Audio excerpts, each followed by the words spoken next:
I'm Reggie Buer from Window Creations in Crystal Creek Glass. We've been making stained glass windows for approximately 24 years for churches and for residences and businesses. On stained glass, there's literally thousands of different colors and textures that we can choose from. We'll start with the raw glass, and the glass is actually all one color or a shift of color, and the craftsmen take that piece and basically cut out of that sheet the texture or the what I'll call the grain. Just like in wood you would have a grain, well, glass is very similar. You will have a grain that you're working with. Once the glass is cut, then we can paint fine details on it. For instance, if you've ever been in a church where you see people or symbolism, that's all hand painted onto the surface of the glass, and we fire it in the kiln, and at that point it becomes absolutely permanent to the glass, much like glaze is on pottery. But when we paint all the shading into the glass, we'll paint the whole piece of the glass completely black or brown or whatever color we choose, and then we begin to scratch out. And so it's like painting with light. We paint on a light table, so that when we paint, the image begins to come alive as we scrape the color off of the glass. So sometimes we'll make three-dimensional stained glass windows that are multi-textured, multiple thicknesses, some that may vary from 3/4 of an inch down to 1/4 of an inch, all within the same window. At Window Creations in Crystal Creek Glass, we work with cold glass, warm glass, and hot glass. Cold glass is glass that's worked at room temperature.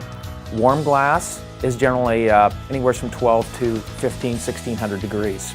Hot glass is when we actually get into our glass blowing, that's heated to 2100 degrees, and we rework it at about 2400 degrees. So that's really hot. We wanted to be able to take stained glass where it had never been. And so this was the reason that we really developed Crystal Creek Glass and dimensional glass. The dimensional glass is something that we do have a registered trademark on. We've seen a need within the church environment with so many churches going to a theater type setting with no windows to the exterior that there was a need for stained glass to be able to be incorporated onto walls. We mount the glass off at different levels.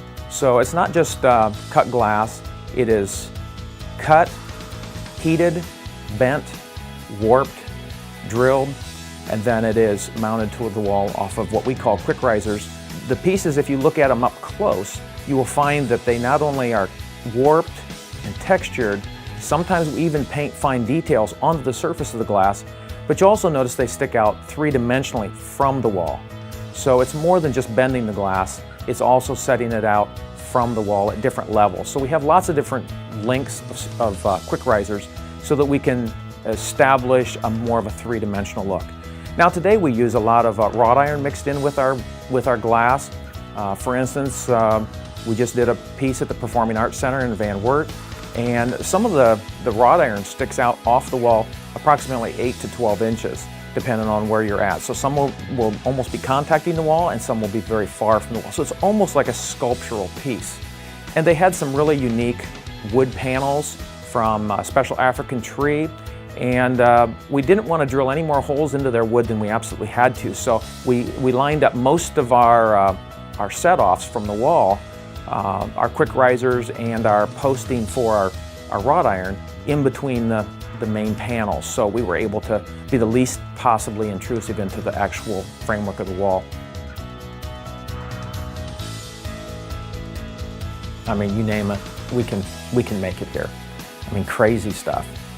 When we were doing the original R&D for like these big glass tombstone monuments, and those take 4 weeks to cool in the kiln. I mean, that really ties up some equipment for a long time. But some people ask me, well, why'd you do that if you're not going to really promote that heavily? But I always said, when Donald Trump comes in and says, can you do it? I want to be able to say, yes, I can. Probably on any art piece that we create, my goal is always to have them see something different every time they view that particular piece of artwork, so that when they look at it today, next time they view that piece, they see something different. To me, that's a piece of artwork, when they see something different each time they view the piece.